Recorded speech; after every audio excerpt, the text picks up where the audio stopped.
What is a practical light? Practical light is a cinematic light that's visible in the shot.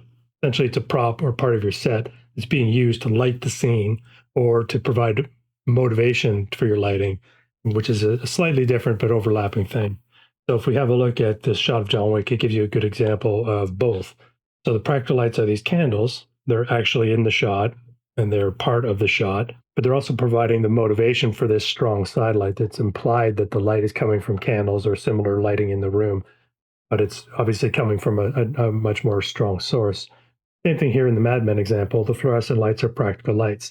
Very, very likely these are studio lights of some kind that are being very carefully controlled to provide the amount of illumination that's required in the shot, but not get so blown out and bright that they're overpowering the shot. And they're providing an excuse for the general soft light that's coming from the side and this hair light that's around, you can see around her head. So it's providing motivation for the more cinematic lighting that's being applied in the shot. Same thing here with this shot here, where the moon is both the practical light and motivation for other lights. Here again, lots of examples of practical lighting where it makes tons of sense to have the light in the shot because there's no room to provide another light, or it's just a visually interesting light source. A good example of that is the Blade Runner 2049.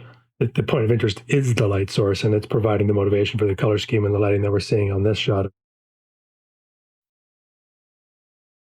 So lots of times practical lights and motivational lights are this one and the same, and they're used hand in hand, particularly with low key or night shots where you need to bring in a lot of light and you need an excuse for that light. Moon, as we saw in the other example, or street lights that are being supported or boosted by other studio lights that are out of frame is a very common way to do it. Low key interior is very similar. In order to get both of these shots where you've got the desk lamp that's theoretically providing the light in the room bright enough to actually light the room, it would be an extremely intense element in the shot. It would be really, really bright. As you can see when you look at the behind the scenes shots, the studio lights are really, really hot. So if the exposure was of this light or the intensity of this light was brought up to do what was necessary, it would be really, really bright in frame. So the practical light is dialed down quite a bit, and then out of frame lights are used to support it. This is easily done, and often more easily done in CGI, because what we can do is actually have them be one and the same. We don't require the separate lights. Is we can use the geometry with an emissive material to create the intensity of the practical light, and then another unreal light, like a point light or a spotlight that isn't visible to camera, that's doing the heavy lifting on the illumination. So over here, where we're looking at this shot from 7, where you've got this one little table lamp theoretically lighting up this whole scene, it's really a bunch of these lights. We could do it that way, or we could replace the lamp in CGI with a practical light that's got a self-emissive material for the shade, and then another light co-located with it, so it's casting as much light as we want, and we can create the scene intensity that we need and the visual intensity of the light that we need separately. And that's something that's really easy to do with the UltraLight. So I'm going to show you how to do that in the next step. So let's have a look at practical lighting and a little bit of motivated lighting using the city sample scene and this cafe sign that I've taken from the regular contents. It's a stock version of the sample scene. The only thing I've really done is turned off the lighting that's built in and set up a camera. Looking at this sign here, it has a emissive material on the neon tube components. And you can see it's doing a little bit here, lighting up the corner of the street sign or street light and the building, but I wanted to add a bit more ambiance, a bit more of that neon feel. So it needs some additional lighting. And I want to be able to control the color of the light and the color of the emissive material together in an intuitive way. So I'm going to replace the emissive components here with an UltraLight using the custom light plane function of the light. We need to start with getting a copy of this geometry, which I've already made here. I found the source geometry, made a copy, and put it into this folder called UltraLight Practical Lights. And this is the one that we're going to modify. So if we need to, we can always go back to the original geometry that came with the city sample scene. I don't want to modify that. So we'll jump over into modeling mode and try select, which is in the mesh subsection. Jump out of the camera so we can see what we're doing a little bit better. And now I just need to select all of the faces that have the emissive material on them. Making sure I pick up all of them. We're not actually seeing the back in the shot, Missed a piece here, it looks like. But I'm going to get the back as well, just to have it done. That way, any light that's coming off the back of the sign, if I crank up the emissive intensity of the light plane, will also pick up the correct brightness and color. That looks to be everything. So now we need to separate and disconnect again. Actually, I need to do that in the other order. Disconnect and separate.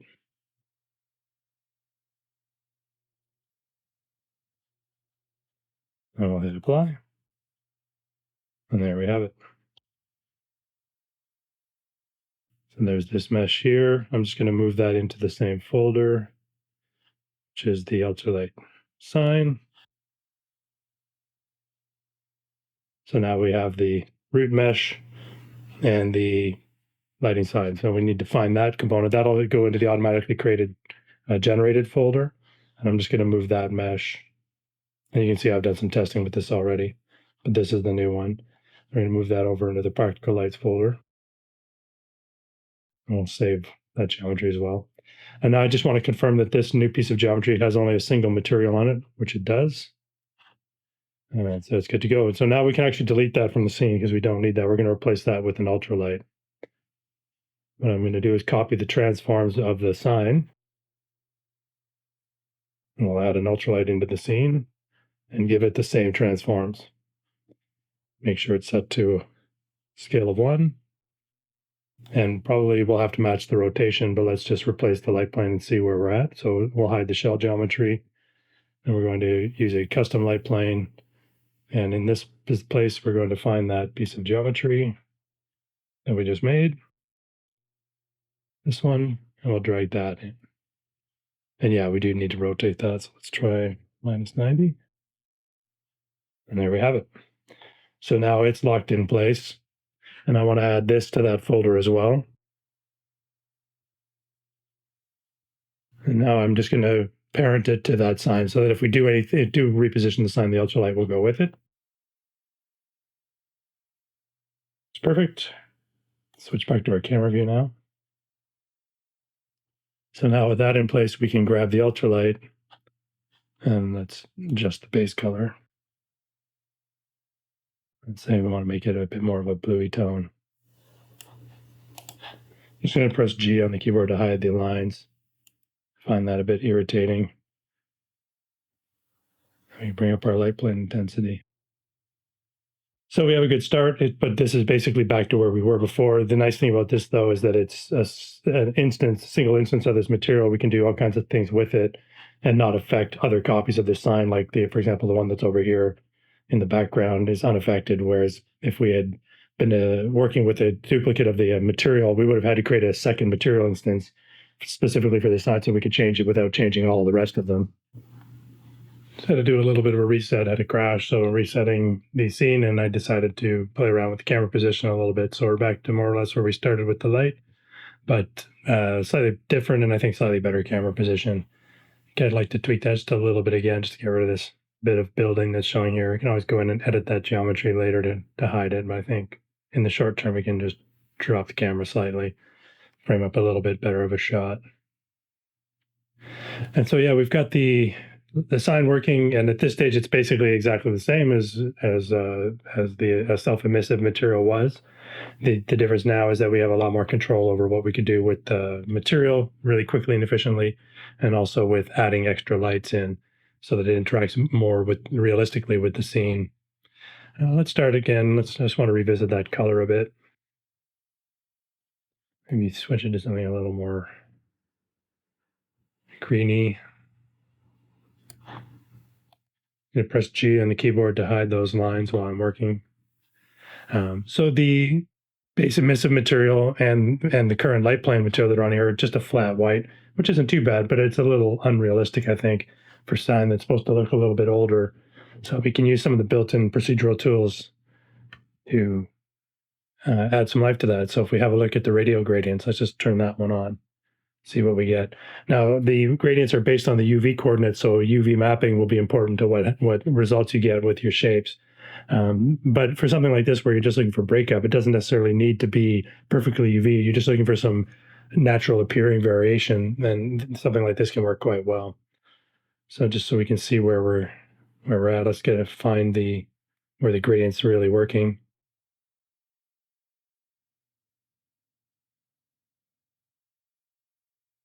And I'm just looking to see where the gradient is affecting the letters the most. I think a little bit of natural darkening towards the corners looks kind of realistic. That's probably a little bit strong, so we'll just dial back the opacity. Contrast could come up a little bit higher. Yeah, maybe something like that. And so let's turn that off and on. And we can do that just by quickly dropping that to 0, comparing the difference. So quite a lot. We split the difference on that a little bit.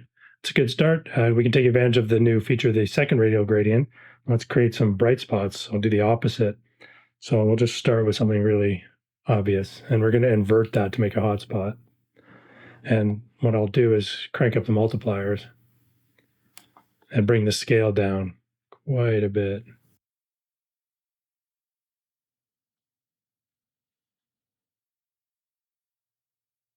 Starting to see the individual spots there now.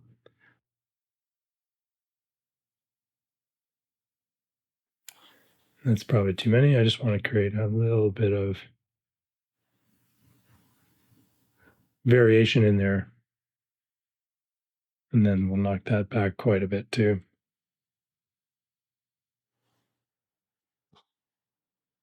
Even -1, so off, on. Then we can take the intensity of the whole thing down just a little bit. I think at a quick glance, I think that feels a little more realistic. Maybe that first gradient is a little too strong.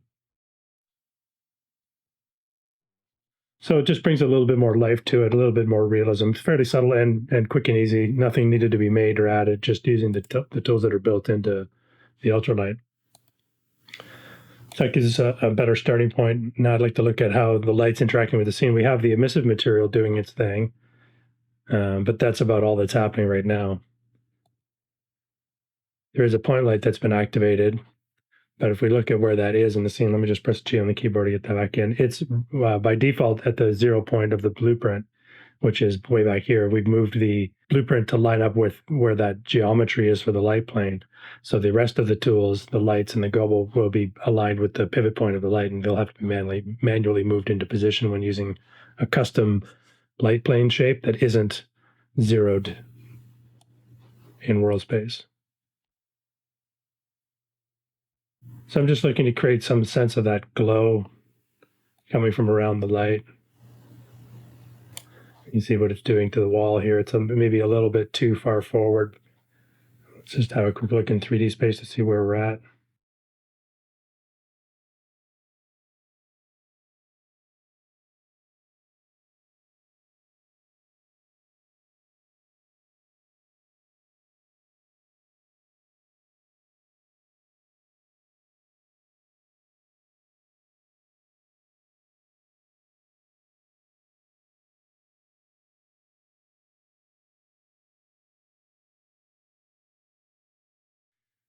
But I think it's fine where it is.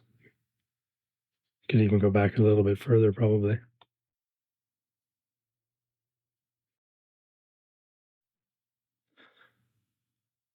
So now that light is behind the wall, so we're getting that little edge light, which is what I was looking for, a little lighting on the underside of the brick here without spilling too far in front. That point light's pretty intense, so we'll bring the light down a bit. The problem I find with this is it's casting light around the scene, but because the point light is omnidirectional, it's also lighting the sign in a way that looks strangely like it is, like there's a light in front of the light rather than being the light source. So this is one of those situations where you could switch to a different light type, like a rect light or a spotlight that's projecting forward. But another tool we have in the box is the IES light profiles.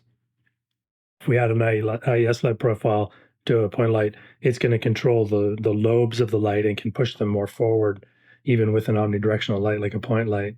We'll just look for one that has the right shape. And these can be downloaded from ieslibrary.com. I'll put the link in the description below if you don't already have it. Try that one. So if we just jump out of the camera for a sec again, you can see that it's created a 180-degree dome around it, cutting the light off from projecting backwards. Look at some of these other options that are in here. And again, you can grab these from various sources online. Just look at one that has a nice shape. I'm just going to stick with that 180 degree for now. Back into our camera. And so now if we look at the point light intensity again, at the blueprint level will be more useful. You can see that we can brighten up its contribution to the scene, and it's not, well, let me just press G again to hide that because previews can be annoying. Get a little bit of that light kicking around without casting too much light on the sun itself. And I'd like this to be casting a bit more light, or the feel of a bit more light over here. I wanted to bring that light out on this side, but it's getting a little too intense over here. And there's a few ways to deal with that. But one of the easiest ways with the ultralight is to set the intensity of one or the other, and then grab that light and just make a copy. Just orient this one this way a little bit. I'm going to press G to hide that again. And then the second light's controls will be at the component level. And we can take this one up and down separately. Just give it just that little bit more. So if I take that and set it to 0 and bring it back on, we've got quite a bit of fine control. And because it's built into the blueprint, we can grab the whole light. And again, if we move the whole thing, all the lights are going to come with it. Actually, we want to grab the sign, sorry, because I want the sign to come with it. Not seeing a huge difference because they are fairly omnidirectional lights, but those lights are coming along for the ride. So overall, I think that looks pretty good. I do think this scene could use a little bit of extra atmosphere, so I'm going to add a little bit more exponential height fog. Throw that in there. Let's really bring the density up quite a bit. And I want to use volumetric fog for this.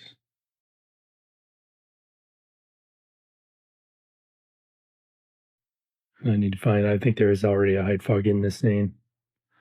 And it usually only likes to work with one or the other. That's it. Yeah. So this one that's part of the built-in scene. I'm looking for hidden in game here just to make it less accurate in game. So it isn't going to render. I did have it disabled, but in the viewport, it's going to override. So obviously now this is pretty darn strong.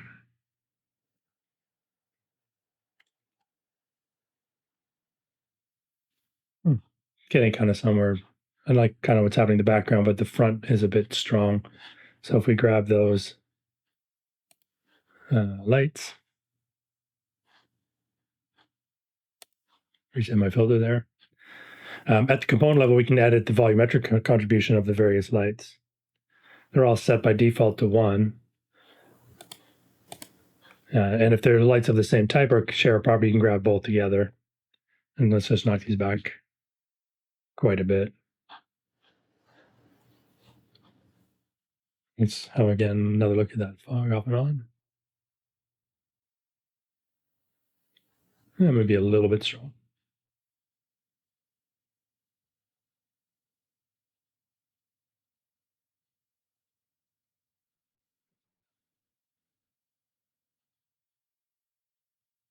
So there you go. Let me just actually, I usually like to look at these path trace because that's how I tend to render. So we'll just let that switch over and let that catch up.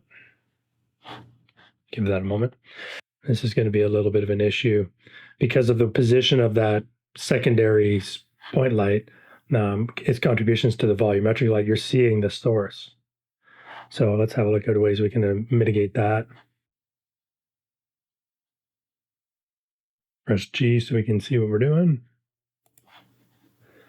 So yeah, you can see it's because the point source is out here in space. In some cases, that's going to be an unavoidable problem. We'd have to switch that so that it doesn't contribute to the volumetrics. But I think in this case, what we can probably do is just tuck this over so that it starts to blend in. Let me press G on the keyboard again. So it blends into where we have some of those hotspots. And then I think we can get away with that. It's a lot less obvious in that position. But that is one of the things when you're cheating with lights and you're tucking various versions around that are somewhat hidden from camera. There's going to be some hoops you have to jump through. That's just life in CG. But I think the tools that are built into the UltraLight makes it a lot more flexible when you're doing things like creating these practical lights, and you want to have that level of control, and you want to be able to do it all in one place and not jump from lights that are parented to objects that are parented to this, that are using instance materials, et cetera, et cetera. So this is a very nice way to build a tool set. And this combination of the single piece of geometry and the blueprint can be converted into a level instance and then duplicated around the scene if you wanted to use this as a toolkit, and swap out all the other signs. And then on a case-by-case basis, you can change the color, you can change the light types, you can switch them to spotlights and have them project in different ways. You have all those options, all using the same simple starting point. So anyway, I hope that helps you get a sense of how to use the UltraLight to make practical lights, or you can extrapolate these ideas and use just the stock lights and geometry and Unreal as you like, of course. All the techniques work. Everything in the UltraLight is just built off of basic Unreal Engine tools that have been optimized together in particular ways, but there's nothing fancy in there that can't be done other ways. Anyway, if you have any questions, drop them in the comments below or reach out through the Discord channels. I'm always there to help support. So have fun lighting your own projects, and we'll see you next time.